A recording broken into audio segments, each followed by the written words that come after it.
Hello, welcome back. എല്ലാവർക്കും പുതിയ വീഡിയോയിലേക്ക് സ്വാഗതം. ഞാൻ സുഷ്മിത കിരൺ.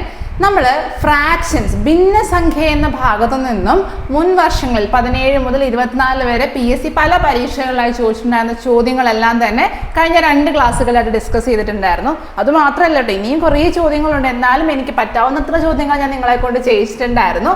ഇന്ന് നമ്മൾ അതേപോലെ തന്നെ ദശാംശ സംഖ്യയിൽ നിന്നും മുൻ വർഷങ്ങളിൽ 17 മുതൽ 23 വരെ ചോദിച്ചിട്ടുണ്ടായിരുന്ന കുറച്ച് ചോദ്യങ്ങളെല്ലാമാണ് ഇന്ന് ചെയ്യാൻ പോകുന്നത്. അപ്പോൾ ഇതുപോലത്തെ ചാപ്റ്റർ വൈസ് ആയിട്ടുള്ള പ്രീവിയസ് ഇയർ ചോദ്യങ്ങൾ ചെയ്യുമ്പോൾ നമുക്ക് ആ ടോപ്പിക്ക് കുറച്ചും കൂടെ ക്ലിയർ ആവുകയും ചെയ്യും.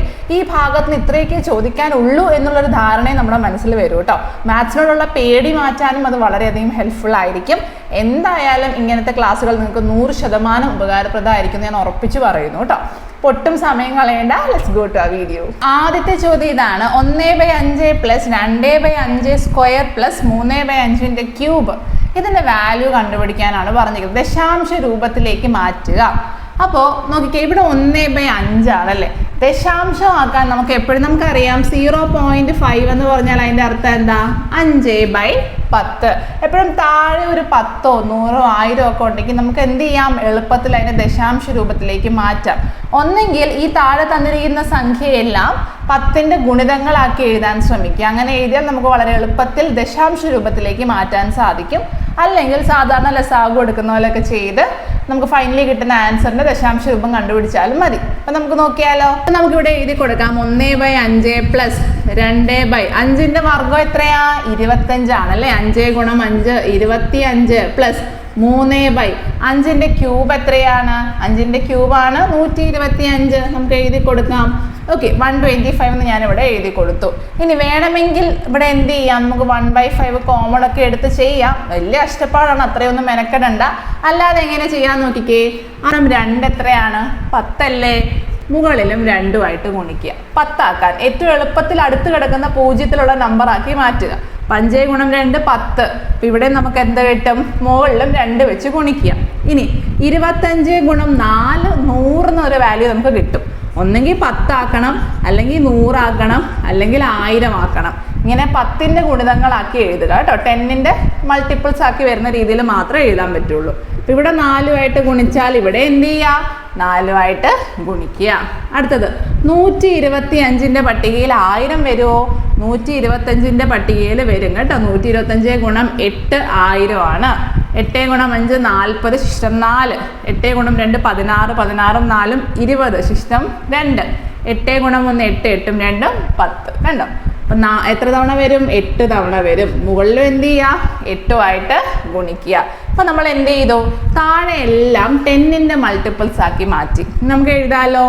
2/5 × 2 10 പ്ലസ് 4 × 2 8, 8/100 പ്ലസ് 8 × 3 24, 24/1000.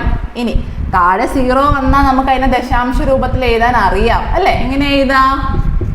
താഴെ ഒരു 0 വന്നാൽ മുകളിൽ ഒരു സംഖ്യ വിട്ട് കുത്തിട്ട് കൊടുക്കുക. 0.2 എന്ന് കിട്ടി. എന്തുകൊണ്ടാണ്? 2 അല്ലേ ഉള്ളൂ, ഒരു നമ്പറേ ഉള്ളൂ, ഒരു നമ്പർ വിട്ട് കുത്തിട്ട് കൊടുത്തു. പ്ലസ് ഇവിടെ നോക്കിക്കേ 8/100. താഴെ 2 0 വന്നാൽ 2 സംഖ്യ വിട്ട് കുത്തിടണം. അപ്പോൾ 0.08 എന്ന് കിട്ടി. 8 കഴിഞ്ഞൊരു 0, അത് കഴിഞ്ഞൊരു കുത്ത്. 2 സംഖ്യ വിട്ടിട്ട് നമ്മൾ കുത്തിട്ട് കൊടുത്തു. പ്ലസ് 24/1000. 3 0 വന്നാൽ 3 സംഖ്യ വിട്ട് കുത്തിടണം. അപ്പോൾ 0, 2, 4 എന്നാണ് നമുക്ക് വരുന്നത്. ഇനി ഇവരെ 3 പേരെയും കൂട്ടിയാൽ നമ്മുടെ ആൻസറായി. കൂട്ടാലോ.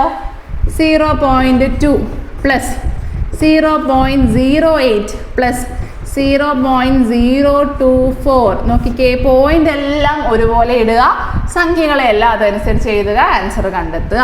അപ്പം 4, 8ഉം 2ഉം 10 ശിഷ്ടം 1, 2 1 3. കണ്ടോ? ആൻസർ എത്ര കിട്ടി? 0.304 എന്ന് തന്നെ കിട്ടി. അടുത്ത ചോദ്യം നോക്കിക്കേ. അടുത്ത ചോദ്യം 0.1ന്റെ എത്ര ശതമാനമാണ് 0.01 എന്നാണ് നമ്മളോട് ചോദിച്ചിരിക്കുന്നത്. അപ്പോൾ ഈ ചോദ്യം എങ്ങനെ ചെയ്യാൻ പറ്റുക? 0.1ന്റെ എന്ന് പറയുമ്പോൾ എന്ത് എഴുതണം? 0.1 എഴുതി ഇൻറ്റു ഇട്ട് കൊടുത്തു. എത്ര ശതമാനം അപ്പൊ നോക്കിക്കേ x/100 എന്ന് എഴുതി. എത്രയാണെന്ന് നമുക്ക് തന്നിട്ടില്ല. അപ്പൊ എന്ത് ചെയ്യാം? x എന്ന് കൊടുക്കുക. ശതമാനം x/100. ശതമാനം വന്നാൽ എപ്പോഴും അവിടെ എന്ത് ചെയ്യണം? 100 ഹരിക്കണം. അപ്പൊ എത്ര ശതമാനമാണ്? 0.01 എന്നാണ് നമ്മളോട് ചോദിച്ചേക്കുന്നത്. ഈ 0.01 എനിക്ക് എങ്ങനെ എഴുതാം? 1/100 എന്ന് എഴുതിക്കൂടെ? പോയിന്റ് കഴിഞ്ഞ് 2 നമ്പർ താഴെ 2 0. ഇവിടെ 1 ആണ്, അതുകൊണ്ട് ഞാൻ മുകളിൽ എന്ത് ചെയ്തു? 1 എന്ന് എഴുതി കൊടുത്തു. ഇവിടെ വന്നിട്ടുള്ള നമ്പർ ഏതാണോ ആ നമ്പർ അങ്ങോട്ട് എഴുതുക. ഡിവൈഡഡ് ബൈ പോയിന്റിന് ശേഷം എത്ര സംഖ്യ ഉണ്ടോ അത്രയും 0 താഴെ ഇട്ട് കൊടുക്കുക. ഓക്കെ, അപ്പൊ നമുക്ക് 1/100 എന്ന് എഴുതാലോ അതിനെ. ഇനി ഇവിടെ ഞാൻ എക്സിനെ നിർത്തി, ബാക്കിയുള്ളവരെല്ലാം ഞാൻ അങ്ങോട്ട് വിടുവാണേ. അപ്പൊ ഈ 100 മുകളിലോട്ടും പോവും, 0.1 എങ്ങോട്ട് പോവും? താഴോട്ട് പോവും.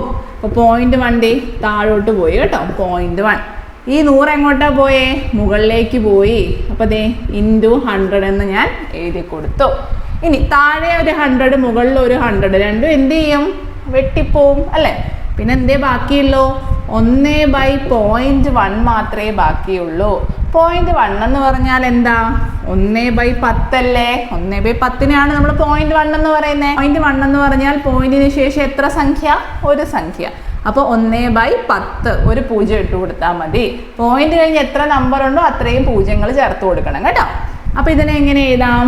1/1/10 എന്ന് എഴുതാം. 0.1 പകരം 1/10 എന്ന് നമ്മൾ എഴുതി കൊടുത്തു. ഇനി ഇവിടെ ഹരണമാണ് അല്ലേ? ഹരണം മാറ്റി ഗുണനമാക്കാൻ നമ്മൾ പഠിച്ചിരുന്നു. എങ്ങനെയാണ്? 1 ഗുണം ഹരണം മാറി ഗുണനമാകുമ്പോൾ 1/10 എന്നുള്ളതിനെ നേരെ തിരിച്ചെഴുതുക. ഓക്കെ, താഴെ ഹരണത്തിൽ കിടക്കുന്ന ആളെ ഗുണനമാക്കുമ്പോൾ എന്ത് ചെയ്യണം? അവരെ നേരെ വ്യുൽക്രമം എടുത്ത് എഴുതുക, റെസിപ്രോക്കൽ എടുത്ത് എഴുതുക, റിവേഴ്സ് ചെയ്ത് എഴുതുക.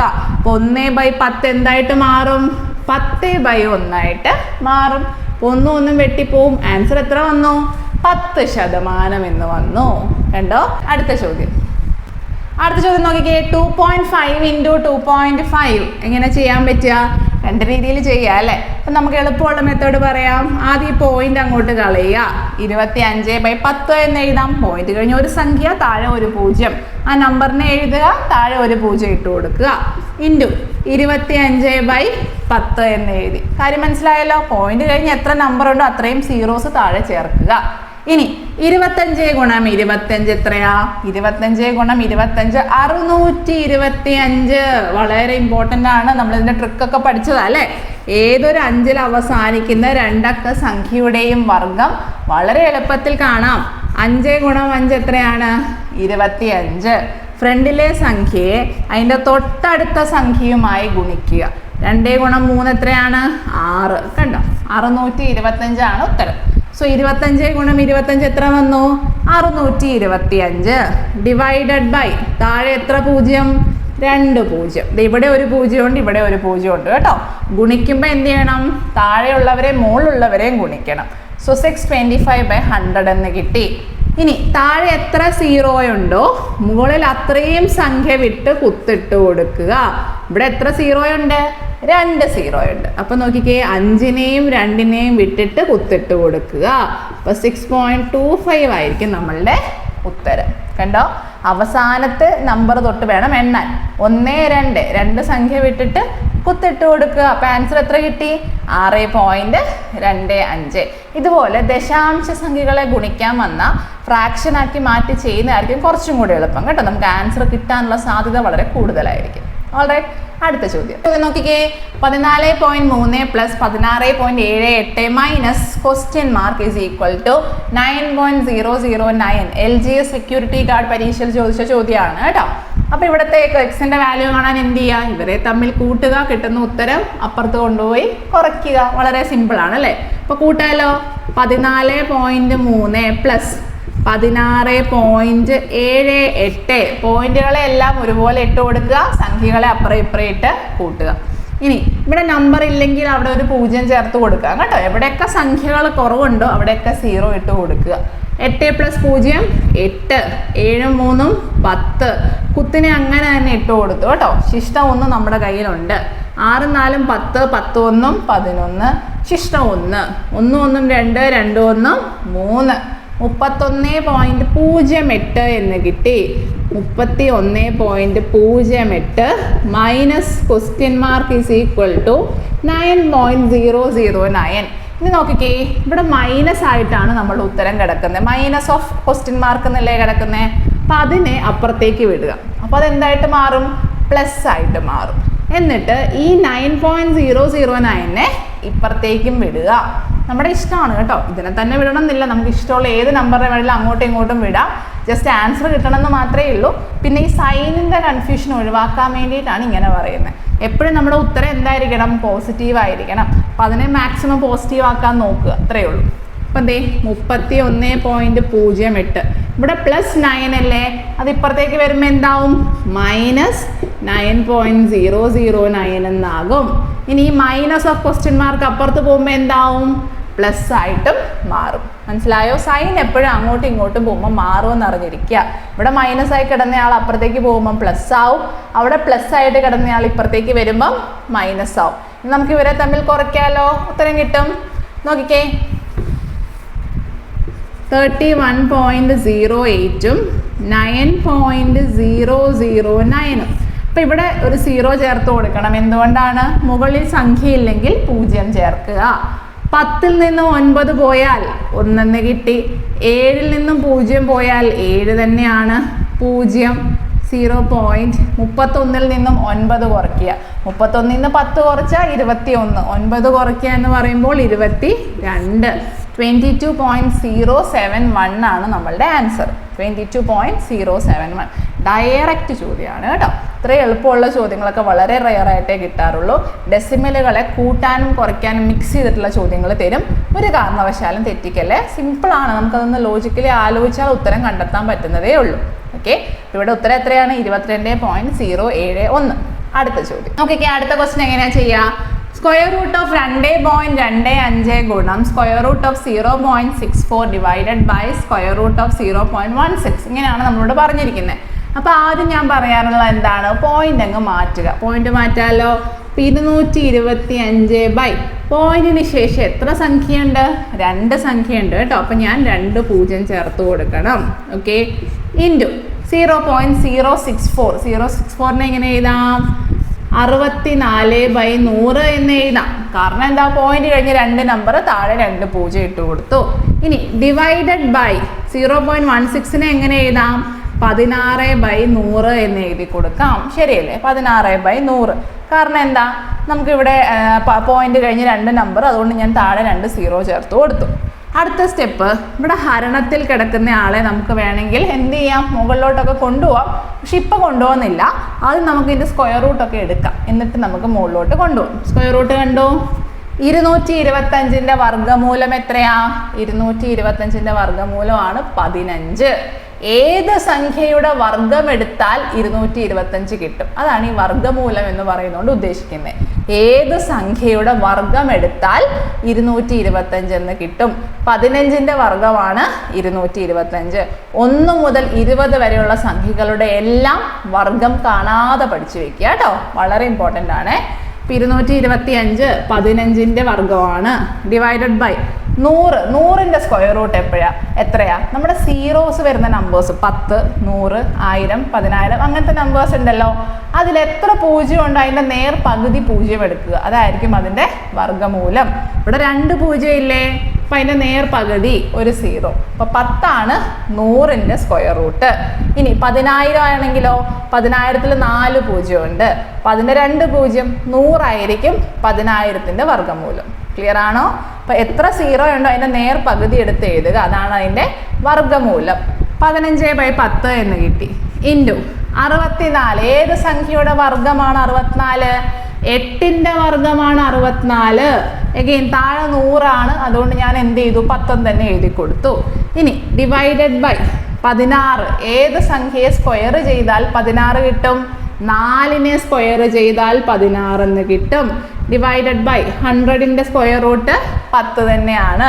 അപ്പം നമുക്ക് നമ്പേഴ്സ് കിട്ടി. ഇനി നമുക്ക് എന്ത് ചെയ്യാം?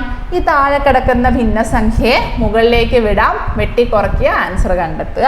അപ്പം നോക്കിക്കേ, ഹരണം മാറ്റാൻ പോവാണ് ഞാൻ. ഹരണം മാറ്റിയിട്ട് ഗുണനമാക്കിയാൽ 4/10 എന്തായിട്ട് മാറും? 10/4 മാറും. നമ്മളിപ്പോൾ പഠിച്ചതേ ഉള്ളൂ അല്ലേ. വ്യുൽക്രമം എടുത്ത് എഴുതണം, അല്ലെങ്കിൽ എന്ത് പറയാം, സ്ക്വയർ റൂട്ട് എടുത്ത് അതിൻ്റെ നേരെ റെസിപ്രോക്കൽ എടുത്ത് എഴുതുക. ഓക്കെ, അപ്പം നമുക്ക് 10/4 എന്ന് കിട്ടി. ഇനി എല്ലാം കൂടെ വെട്ടിയാൽ മതി. ഈ 10ഉം ഈ 10ഉം പോയി. 4 × 1 4, 4 × 2 8, 5 × 2 10, 5 × 3 15. ഈ രണ്ടും മുകളിലും താഴെയും ഒരേ സംഖ്യ വന്നാൽ വെട്ടിക്കളയാം. ഉത്തരം എത്ര വന്നു? 3 എന്ന് വന്നു. കണ്ടോ, നമുക്ക് ആൻസർ എത്രയാണ് കിട്ടിയേ? 3 ആണ് കിട്ടിയത്. വളരെ സിമ്പിളായൊരു ചോദ്യമാണ്. പക്ഷേ ഈ പോയിന്റിനെ മാറ്റാൻ അറിയാത്ത കുട്ടികളാണെങ്കിൽ ഇത് ചെയ്ത് വരുമ്പം ഒരു പോയിന്റ് അങ്ങോട്ടും ഇങ്ങോട്ടും ഒക്കെ മാറിപ്പോവും. അതുകൊണ്ടാണ് ഞാൻ എപ്പോഴും ഇതിനെ ഇങ്ങനെ ഭിന്നസംഖ്യയാക്കി എഴുതി ചെയ്യാൻ പറയുന്നത്. ഓൾറൈറ്റ്, അടുത്ത ചോദ്യം. ആരോഹണ ക്രമത്തിൽ എഴുതുക, അസെൻഡിങ് ഓർഡറിൽ എഴുതുക, ഇൻക്രീസിങ് ഓർഡറിൽ എഴുതുക, ചെറുതിൽ നിന്നും വലുതിലേക്ക് എഴുതുക. അതാണ് ഈ ആരോഹണ ക്രമം കേട്ടോ. ചെറുതിൽ നിന്നും വലുതിലേക്ക് എഴുതുക. അപ്പം ഇതിൽ ഏറ്റവും ചെറിയ സംഖ്യ ഏതാ? പോയിന്റിന്റെ മുന്നിലത്തെ സംഖ്യകൾ ആദ്യം നോക്കുക. പോയിന്റിന്റെ ഫ്രണ്ടിൽ കിടക്കുന്ന സംഖ്യ ഇവിടെ 3 ആണ്, ഇവിടെ 4 ആണ്, ഇവിടെ 4 ആണ്, ഇവിടെ 2 ആണ്. ഏറ്റവും ചെറുത് ഏതാ? 2 അല്ലേ? അപ്പം നമ്മളുടെ ഏറ്റവും ചെറിയ വാല്യൂ 2.7 ആയിരിക്കും. അടുത്തത് 3.4 4 4.2. 3 ആണോ 4 ആണോ ചെറുത്? 3 അല്ലേ ചെറുത്. അപ്പം അടുത്ത നമ്പർ ഏതാണ്? 3.4. ഇനി നോക്കിക്കേ, 4 ഉണ്ട്, 4.2 ഉണ്ട്. അതിൽ ഏതായിരിക്കും ചെറുത്? 4 കഴിഞ്ഞിട്ടല്ലേ 4.1 4.2 4.3 അങ്ങനെ അങ്ങനെ അങ്ങനെ അങ്ങ് പോകുന്നത്. സോ ചെറിയ നമ്പർ എപ്പോഴും 4 ആയിരിക്കും. ഓക്കെ, 4ന് ശേഷമാണ് 4.1 4.2 4.3 അങ്ങനെ അങ്ങനെ അങ്ങനെ മുന്നോട്ട് പോകുന്നത്. അപ്പം അതുകൊണ്ട് നെക്സ്റ്റ് ചെറിയ നമ്പർ 4. അതിനുശേഷം ഏറ്റവും വലിയ നമ്പർ ഇവിടെ ഏതാണ്? 4.2 ആണ്. ഓക്കെ, അപ്പം നമ്മുടെ ആൻസർ ഏതാണ്? 2.7 3.4 4 4.2. ക്ലിയർ ആണോ? സാധാരണ നമ്മൾ സംഖ്യകൾ നോക്കാറില്ലേ, 1 2 3 4 എന്നൊക്കെ പറഞ്ഞിട്ട്, അതുപോലെ തന്നെയാണ് ദശാംശ സംഖ്യകളും, ഒരു വ്യത്യാസവും ഇല്ല കേട്ടോ. അപ്പം ഇനി ഞാൻ ഇതേപോലെ തന്നെ നിങ്ങളോട് ചോദിക്കുകയാണ്. 10.13 12 ഇങ്ങനെയാ തരുന്നതെങ്കിൽ 4 നമ്പർ തന്നിട്ട് നമ്മളോട് ചോദിക്കുകയാണ് ചെറുതിൽ നിന്നും വലുതിലേക്ക് എഴുതുക. അപ്പം ഇവിടെ എല്ലാം പോയിന്റിൻ്റെ ഇപ്പുറത്ത് കിടക്കുന്ന സംഖ്യ എല്ലാം തുല്യമല്ലേ, 10 തന്നെയാണ് വരുന്നത് അല്ലേ. അങ്ങനെ വരുമ്പോൾ നമ്മൾ പോയിന്റ് കഴിഞ്ഞ് വരുന്ന സംഖ്യ നോക്കുക. ഇവിടെ 1 ആണ്, ഇവിടെ 1 ആണ്, ഇവിടെ 1 ആണ്, ഇവിടെ 1 ആണ്. അപ്പം എന്ത് ചെയ്യുക? തൊട്ടടുത്ത സംഖ്യ നോക്കുക. ഇവിടെ 3, ഇവിടെ 1, ഇവിടെ 8, ഇവിടെ 2. ഏറ്റവും ചെറിയ സംഖ്യ ഏതാ? 1 അല്ലേ. അപ്പം 10.11 ആയിരിക്കും ഏറ്റവും ചെറുത്. അതിനുശേഷം അടുത്ത സംഖ്യ ഏതായിരിക്കും? 10.12 ആയിരിക്കും. അതിനുശേഷം 10.13. അപ്പം ഏറ്റവും വലുത് 10.18. കണ്ടോ? അപ്പോൾ വലിയ സംഖ്യ നമ്മൾ 11 12 13 18 അങ്ങനെ പറയാറില്ലേ, അതുപോലെ തന്നെ നോക്കണം കേട്ടോ. പക്ഷെ 11 അല്ല 1 1 എന്നാണ് നമ്മൾ വായിക്കുക. പക്ഷെ ആ ഒരു ലോജിക്കാണ് ഇവിടെ അപ്ലൈ ചെയ്യുന്നതെന്നൊന്ന് അറിഞ്ഞിരിക്കുക. ദശാംശ സംഖ്യകൾ വന്നാൽ സാധാരണ നമ്മൾ സംഖ്യകളിൽ നോക്കാറില്ല, അതുപോലെ തന്നെ അങ്ങ് നോക്കുക. വലിയ നമ്പർ വരുന്നത് വലുതായിരിക്കും, ചെറിയ നമ്പർ വരുന്നത് ചെറുതായിരിക്കും. അടുത്ത ചോദ്യം.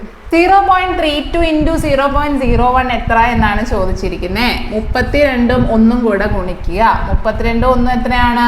32 തന്നെയാണ് അല്ലേ. 32 എന്ന് തന്നെ കിട്ടി. ഇനി പോയിന്റ് കഴിഞ്ഞ് ഇവിടെ എത്ര നമ്പർ ഉണ്ടെന്ന് നോക്കിക്കേ. പോയിന്റ് കഴിഞ്ഞ് ഇവിടെ 2 നമ്പർ ഉണ്ട്. ഇവിടെ എത്ര എണ്ണം ഉണ്ട്? 2 എണ്ണം. 2 2ഉം 4 എണ്ണം. അപ്പോൾ നമ്മുടെ ഉത്തരത്തിൽ 4 സംഖ്യ വിട്ട് കുത്തിടണം. 1 2 3 4 4 സംഖ്യ വിട്ടിട്ട് എന്ത് ചെയ്യണം? കുത്തിട്ട് കൊടുക്കുക. നമ്മുടെ ആൻസർ എത്രയാണ്? 0.0032 എന്ന് കിട്ടി. ക്ലിയർ ആണോ?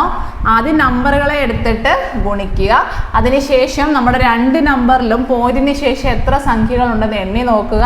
ഉത്തരത്തിലും അത്രയും സംഖ്യ വിട്ടിട്ട് കുത്തിട്ട് കൊടുക്കുക. അത്രയേ ഉള്ളൂ, വളരെ സിമ്പിളാണ്. മനസ്സിലായില്ലേ? അടുത്ത ചോദ്യം. 8.02ന്റെ പകുതി എത്ര എന്നാണ് ചോദിച്ചേക്കുന്നത്. പകുതി എന്ന് പറഞ്ഞാൽ എന്താ? 2 ഹരിക്കുക. ഹരിക്കാലോ. അപ്പോൾ നോക്കിക്കേ, 2 × 1 2, 2 × 4 8. പോയിന്റ് ഉണ്ട്, പോയിന്റ് ഞാൻ അങ്ങനെ തന്നെ അങ്ങ് ഇട്ട് കൊടുത്തു. ഇനി 0ന് ഒന്നും ചെയ്യാൻ പറ്റില്ല, കയറ്റി എഴുതി. പിന്നെ ഏതാ ഉള്ളത്? 2 2 × 1 2. 4.01 ആണ് നമുക്ക് ആൻസർ കിട്ടുന്നത്. ഇനി ഇതെല്ലാ കുട്ടികൾക്കും ഇതിങ്ങനെ ചെയ്യുന്ന രീതി ഇങ്ങനെ മനസ്സിലാവണം എന്നില്ല, അവർക്ക് വേണ്ടി പറയുകയാണ് കേട്ടോ. 8.02/2. പോയിന്റിന് ശേഷം എത്ര സംഖ്യയുണ്ട്? 2 സംഖ്യയുണ്ട്. അപ്പോൾ എന്ത് ചെയ്യുക, താഴെ നമുക്ക് 2 0 ചേർത്ത് കൊടുക്കാം. 802/2 ഗുണം 100 എന്ന് എഴുതിക്കൂടെ? പോയിന്റ് കഴിഞ്ഞ് 2 സംഖ്യ, അപ്പം ഞാൻ താഴെ എന്ത് ചെയ്തു, 2 0 ഇട്ട് കൊടുത്തു. ഇനി ഇവരെ വെട്ടാലോ. 2 ഗുണം 1 2, 2 ഗുണം 4 8, 0നെ ഒന്നും ചെയ്യാൻ പറ്റില്ല, 0. 2 ഗുണം 1 2, കണ്ടോ? 401/100 എന്ന് കിട്ടി. താഴെ 2 0 വന്നാൽ മുകളിൽ 2 സംഖ്യ വിട്ടിട്ട് കുത്തിട്ട് കൊടുക്കുക. മുകളിൽ നോക്കിക്കേ, 2 സംഖ്യ വിട്ടിട്ട് എന്ത് ചെയ്യണം, കുത്തിടണം. 1 2, 2 പേരെ വിട്ടിട്ട് കുത്തിട്ട് കൊടുത്തു. സോ നമുക്ക് ഉത്തരം എത്ര തന്നെ വന്നു? 4.01 എന്ന് തന്നെ കിട്ടി. കണ്ടോ? ഇങ്ങനെ ഡയറക്റ്റ് ചെയ്യാൻ കൺഫ്യൂഷൻ ഉണ്ടെങ്കിൽ ഇതുപോലെ എഴുതി ചെയ്താലും നമുക്ക് ആൻസർ അത് തന്നെ കിട്ടും. ഇനി 802ൻ്റെ പകുതി കാണാൻ അറിയില്ലെങ്കിൽ സാധാരണ നമ്മൾ ഹരിക്കുന്ന പോലെ ഹരിച്ചു നോക്കിയാലും മതി കേട്ടോ. ഇങ്ങനെ ചെയ്ത് നിങ്ങൾ കൺഫ്യൂഷൻ ആവുന്നുണ്ടെങ്കിൽ അതുപോലെ ഒന്ന് ഹരിച്ചു നോക്കുക. നമ്മുടെ മെത്തേഡ് നമുക്ക് തീരുമാനിക്കാം. എങ്ങനെ ചെയ്താലും ഉത്തരം തെറ്റാൻ പാടില്ല, അത്ര മാത്രമേ ഉള്ളൂ കേട്ടോ. മനസ്സിലായെന്ന് വിചാരിക്കുകയാണ്. അടുത്ത ചോദ്യം നോക്കിക്കേ. Square root of X plus square root of 64 എന്ന് പറയുന്നത് 9.1 തുല്യമാണെങ്കിൽ എക്സിന്റെ വില കാണുക എന്നാണ് പറഞ്ഞിരിക്കുന്നത്. അപ്പം ഇതെങ്ങനെ ചെയ്യാം? Root of X plus square root of 64, 64ന്റെ വർഗ്ഗമൂലം എത്രയാണ്? 8 ആണ് അല്ലേ? അതെന്തിന് തുല്യമാണ്? 9.1 തുല്യമാണ്. ഈ +8നെ എനിക്ക് അപ്പുറത്തേക്ക് വിട്ടൂടെ? അപ്പം എന്താവും? -8 ആയിട്ട് മാറും. So square root of X is equal to 9.1 - 8 എന്ന് കിട്ടി. ക്ലിയർ ആണല്ലോ? ഇനി 9.1 നിന്നും 8 കുറച്ചാൽ എന്ത് വരും? 1.1. ശരിയല്ലേ? 9.1 നിന്നും നമ്മൾ 8 കുറയ്ക്കുന്നു. അപ്പോൾ ഈ 1നെ ഇറക്കി എഴുതി. 9ൽ നിന്നും 8 പോയാൽ 1. കണ്ടോ? 1.1 എന്ന് ആൻസർ കിട്ടി. അപ്പോൾ സ്ക്വയർ റൂട്ട് ഓഫ് എക്സ് എന്ന് പറയുന്നത് എന്താണ്? 1.1 ആണ്. ഇനി ശ്രദ്ധിച്ച് നോക്കണേ. ഒരു സൈഡിൽ വർഗ്ഗമൂലം വന്നാൽ അതിനെ കളയാൻ വേണ്ടി അതിനെ എന്ത് ചെയ്യണം? വർഗ്ഗം എടുക്കണം, സ്ക്വയർ എടുക്കണം. അപ്പോൾ നോക്കിക്കേ, ഇവിടെ ഞാൻ സ്ക്വയർ ചെയ്യാൻ പോവാണ്. ഇവിടെ സ്ക്വയർ ചെയ്യുന്ന എന്തിനാ? സ്ക്വയർ റൂട്ട് കളയാനാണ്. സ്ക്വയറും സ്ക്വയർ റൂട്ടും ഒരുമിച്ച് വന്നാൽ വെട്ടിപ്പൊക്കോളും. നമുക്ക് ഉത്തരം എന്ത് കിട്ടും? ആ നമ്പർ തന്നെയായിട്ട് കിട്ടും. ഇനി അങ്ങനെയാണെങ്കിൽ ഇവിടെ എന്ത് ചെയ്യണം? വർഗ്ഗം എടുക്കണം. ഒരു സൈഡിൽ വർഗ്ഗം എടുത്താൽ അപ്പുറത്തെ സൈഡിലും വർഗ്ഗം എടുക്കണം. ചെയ്യാലോ? ഇത് ഇങ്ങോട്ട് എഴുതുവാണേ. സ്ക്വയർ റൂട്ട് ഓഫ് എക്സിന്റെ സ്ക്വയർ എന്ന് പറയുന്നത് എന്ത് തന്നെയാണ്? എക്സ് തന്നെയാണ്. ശരിയല്ലേ? സ്ക്വയർ റൂട്ട് ഓഫ് എക്സിന്റെ സ്ക്വയർ എന്ന് പറഞ്ഞു കഴിഞ്ഞാൽ സ്ക്വയർ റൂട്ടും പോവും സ്ക്വയറും പോകും. നമുക്ക് എക്സ് എന്ന് തന്നെ കിട്ടി. 1.1ന്റെ വർഗ്ഗം, 1.1ന്റെ വർഗ്ഗം എന്ന് പറഞ്ഞു കഴിഞ്ഞാൽ 11/10ന്റെ വർഗ്ഗം അല്ലേ? 1.1നെ എനിക്ക് 11/10 എന്ന് എഴുതാം. പോയിന്റിന് ശേഷം ഒരു സംഖ്യ, അതുകൊണ്ട് ഞാൻ താഴെ ഒരു 0 ചേർത്ത് കൊടുത്തു. ഇനി ഇത് സോൾവ് ചെയ്തേ. 11ന്റെ വർഗ്ഗം എത്രയാണ്? 121/10ന്റെ വർഗ്ഗം എത്രയാണ്? 100 ആണ് അല്ലേ? 10 × 10 100 എന്ന് കിട്ടി. ഇനി താഴെ 2 0 വന്നാൽ മുകളിൽ 2 സംഖ്യ വിട്ട് കുത്തിട്ട് കൊടുക്കുക. സോ 1.21 ആണ് നമ്മളുടെ ഉത്തരം. 2 നമ്പറിനെ വിട്ടിട്ട് ഞാൻ എന്ത് ചെയ്തു? ഡോട്ട് ഇട്ട് കൊടുത്തു, ഡെസിമൽ ദശാംശം ഇട്ട് കൊടുത്തു. ഓക്കെ, ഉത്തരം എത്ര കിട്ടി? 1.21 എന്ന് കിട്ടി. മനസ്സിലായോ? അപ്പം ആദ്യം നമ്മൾ എന്താ ചെയ്തേ? രണ്ടാമത്തെ സംഖ്യയുടെ വർഗ്ഗമൂലം കണ്ടുപിടിച്ചു, അതിനെ തൊട്ടപ്പുറത്തേക്ക് വിട്ടു, അവർ തമ്മിൽ കുറച്ചു. ഇനി നമ്മുടെ എക്സിന്റെ സ്ക്വയർ റൂട്ട് കളയാൻ അതിനെ എന്ത് ചെയ്തു? സ്ക്വയർ ചെയ്തു. അതിനെ സ്ക്വയർ ചെയ്താൽ തൊട്ടപ്പുറത്തും എന്ത് ചെയ്യണം? സ്ക്വയർ ചെയ്യണം. 1.1നെ നമ്മൾ 11/10 എന്ന് എഴുതി, അതിന്റെ വർഗ്ഗം എടുത്തു, കിട്ടുന്ന ആൻസർ അങ്ങോട്ട് എഴുതി വെച്ചു. ഇത്രയേ ഉള്ളൂ. വളരെ സിമ്പിൾ അല്ലായിരുന്നോ? ദശാംശ സംഖ്യയിൽ നിന്ന് നമുക്ക് കൂടുതലായിട്ടും ചോദ്യങ്ങൾ ചോദിച്ച് കണ്ടിരിക്കുന്നത് കൂട്ടാനും കുറയ്ക്കാനും അതുപോലെ തന്നെ നമ്മുടെ വർഗ്ഗമൂലം കാണാനും ഒക്കെ ഉള്ള പാറ്റേണിലാണ് കേട്ടോ. കൂടുതൽ ക്വസ്റ്റ്യൻസും അങ്ങനെയാണ് വന്നിട്ടുള്ളത്. അതുകൊണ്ട് നിങ്ങൾ ആ സെക്ഷൻ കുറച്ച് തറവാക്കി വെക്കുക. കുറേ നമ്പേഴ്സ് ഇതുപോലെ വെറുതെ എടുത്തിട്ട് കൂട്ടുകയും കുറയ്ക്കുകയും ഒക്കെ ചെയ്യുക. അതുപോലെ അവരെ ഗുണിക്കുന്ന സമയത്ത് ഇതുപോലെ 10 ഇട്ടിട്ട് ചെയ്യാനും ഒക്കെ ഒന്ന് പ്രാക്ടീസ് ചെയ്യുക. അങ്ങനത്തെ ചോദ്യങ്ങളെ ചോദിച്ചിട്ടുള്ളൂ. അപ്പം അതുകൊണ്ട് ഇതിൻ്റെ പുറത്തൊന്നും നമുക്കൊന്നും ചോദിക്കാനില്ല. അപ്പം നമുക്ക് ആ ടോപ്പിക്സ് ക്ലിയർ ആണ്. നമുക്ക് അതിൽ നിന്ന് ഏത് ചോദ്യം വന്നാലും ചെയ്യാൻ പറ്റുന്ന ഒരു കോൺഫിഡൻസ് ഉണ്ടെങ്കിൽ നിങ്ങൾക്ക് എന്താ അതിൽ നിന്ന് വരുന്ന ചോദ്യങ്ങളെല്ലാം ചെയ്യാൻ പറ്റും കേട്ടോ. മാർക്കൊന്നും തന്നെ നഷ്ടപ്പെടുത്താതെ എല്ലാ മാർക്കും സ്കോർ ചെയ്യാനും സാധിക്കും. സോ എപ്പോഴും കോൺഫിഡൻ്റ് ആയിട്ട് പഠിക്കുക, മാക്സിമം ചോദ്യങ്ങൾ കളക്ട് ചെയ്ത് പഠിക്കുക. വീഡിയോ ഇഷ്ടപ്പെടുന്നുണ്ടെങ്കിൽ ലൈക്ക് ബട്ടൺ അമർത്താൻ മറക്കരുത് കേട്ടോ. ഇത് മാത്രമല്ല, ഇനി ഒരുപാട് ചോദ്യങ്ങൾ ചെയ്യാനുണ്ട്. വീഡിയോ ചെറുതായിരിക്കുമ്പോൾ എല്ലാ കുട്ടികൾക്കും കാണാൻ കുറച്ചും കൂടി എളുപ്പമാണല്ലോ എന്നോർത്താണ് അധികം വലിച്ചു നീട്ടാത്തത്. എന്നിട്ടും എൻ്റെ വീഡിയോ ഒരു 30 മിനിറ്റിന് മുകളിലേക്ക് പോകാറുണ്ട് കേട്ടോ. ഒരു ചോദ്യം പറഞ്ഞ് അത് ഒന്നുകൂടെ എക്സ്പ്ലെയിൻ ചെയ്ത് വരുമ്പം തന്നെ 5 മിനിറ്റിനേക്കാളും മുകളിലേക്ക് പോകുന്നുണ്ട്. അപ്പം നമുക്കൊരു 10 ചോദ്യം ചെയ്യുമ്പോൾ തന്നെ മനസ്സിലാവുമല്ലോ, ഏകദേശം 50 മിനിറ്റോളം സമയമാണ് അവിടെ നഷ്ടപ്പെടുന്നത്. അതുകൊണ്ടാണ് വീഡിയോ വലുതായി പോകുന്നത് കേട്ടോ. അപ്പം എന്നിരുന്നാലും ഈ ചോദ്യങ്ങളെല്ലാം ചെയ്ത് പഠിക്കുക. നിങ്ങളുടെ കമൻസ് എല്ലാം നമ്മുടെ കമൻറ്റ് ബോക്സിൽ അറിയിക്കാവുന്നതാണ്. മറ്റൊരു നല്ല വീഡിയോ ആയിട്ട് വീണ്ടും കാണാം. അതുവരേക്കും ടാറ്റാ.